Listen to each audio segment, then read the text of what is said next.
Tabaco Northwest Central School was once a one-class school in 1941 along Tomas Cabeles Street.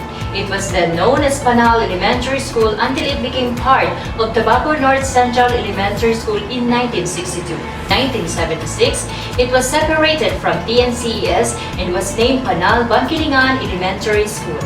PBES, now TNWCS, is one of the three central schools of Tabaco City Division located in front of TNHS and approximately 0.7 km away from the poblacion with 46 classrooms, accommodating 1,925 pupils handled by 58 teachers under the K-12 and Special Science Program headed by School Principal 3, Mr. Emilio B. Bermundo. For decades, TNWCS has continued to stand the flag of academic excellence, character, and service. We do not just focus on the outstanding accomplishments, on the remarkable achievements, on the inspiring awards, because those were just taken and achieved by only few among our humble collegiate. Nobody must be left behind. So the academic status of the school needs to be strengthened through an integrated and holistic program. And this is where the continuous improvement projects such as this come in. In CI, we follow this system. The Central Office of the Department of Education gives the mandates to be followed by the different regional offices, which likewise relay the same mandates to the division offices and lastly to the schools. The schools further adopt the mandates forwarded to them specifically on the DepEd order. Number 8 series of 2015 on classroom assessment and part of the teaching process as to the need of continuous improvement and address the same to benefit the system as a whole.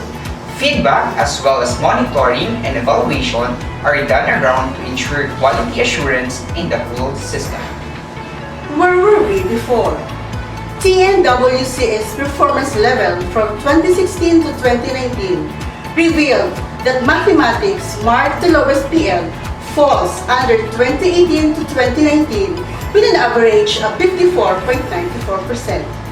And in this school year, grade 3 got the lowest result, garnering an average of 52.1% performance level.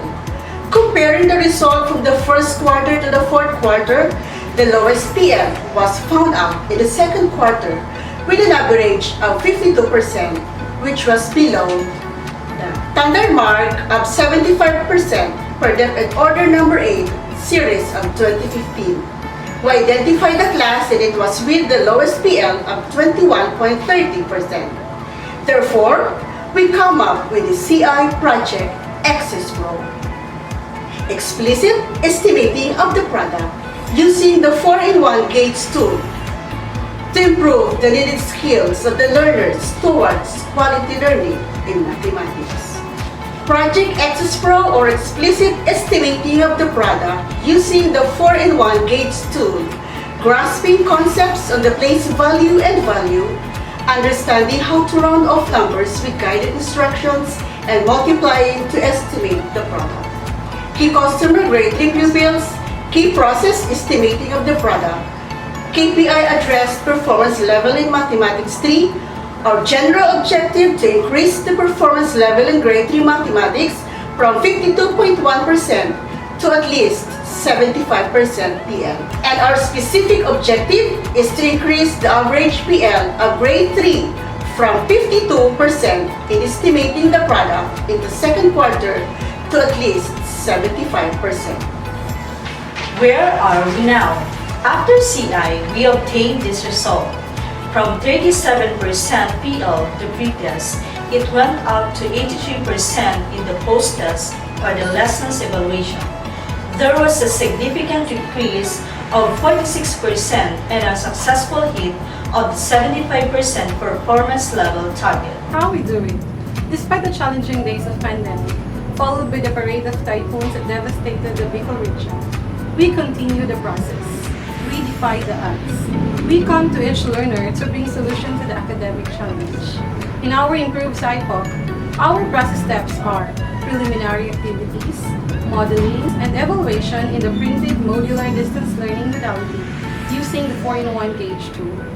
To catch the attention of the learners, a short storytelling was given before the preliminary activity. We had the unlocking of difficulties by defining some materials and mathematical terms used in the module.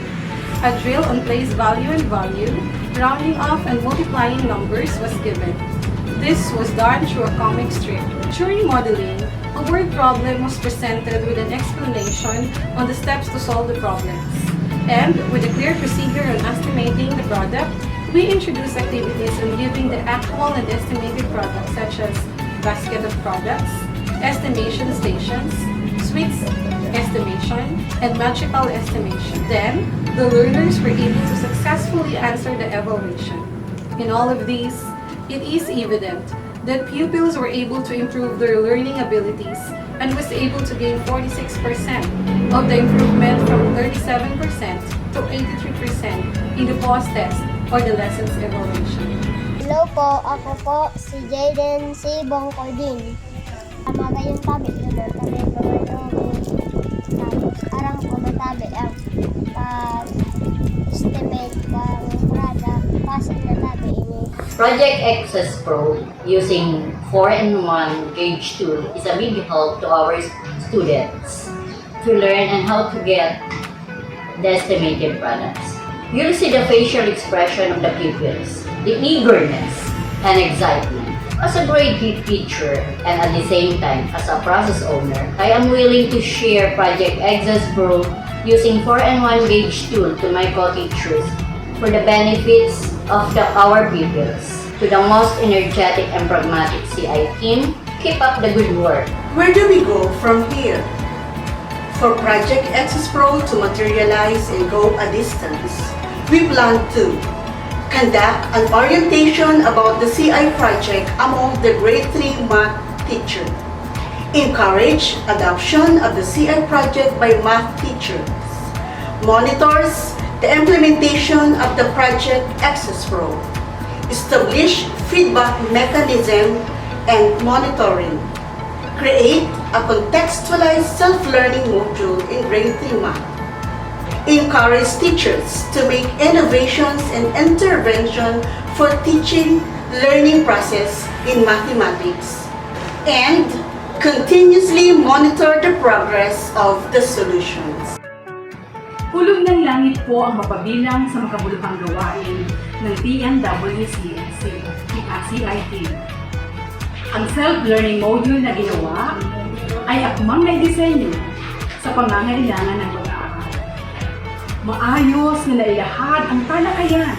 Ang mga inihandang pagsasanay ay tugma at angkop sa hangaring mahasa ang kakayahan at kasanayan ng bata. 100% buo ang loob ko. Ito ay magiging katagpitan. CI Team, kayo po ang makabagong bayani. We teachers must know how to turn mirrors into windows, reflect and open the great opportunities for the learners and welcome all the possibilities, especially in times of pandemic. Now, I am proudly presenting the Tobacco Northwest Central School CI Steering Committee. Our very own school principal 3, Emilio B. Bermundo, Maribeth C. Morales, Master Teacher 2, at the same time grade 3 mentor, and Maria Nanette Peña Belen, our process owner. And the TNWCS CI team, Jennifer B. Canlas, Documenter 1, Jovan Sarte, Documenter 2, Vivian Michelle Banyas, Process Observer, Cecilia Balion, Scribe, and Maria Cecilia Berhal, Team Leader with Sir Emerson Rosas, our CI Master Coach. Good morning.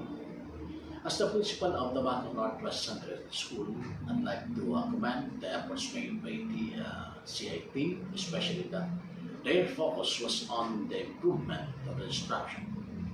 This ExEsPro, or Explicit estimating of the product, is a useful tool for the pupils because of its very comprehensive approach and contextual.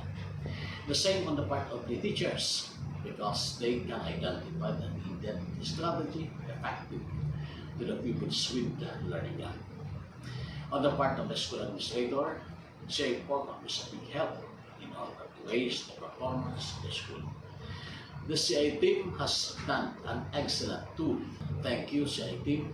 Your efforts today means tomorrow's improved instruction. We, the TNWCS CIT, are hereby committing ourselves to continuously plan more interventions for the benefit of our learners. Dahil sa TNWCS, madali ang paggalingan sa learners. We are the TNWCS CIT.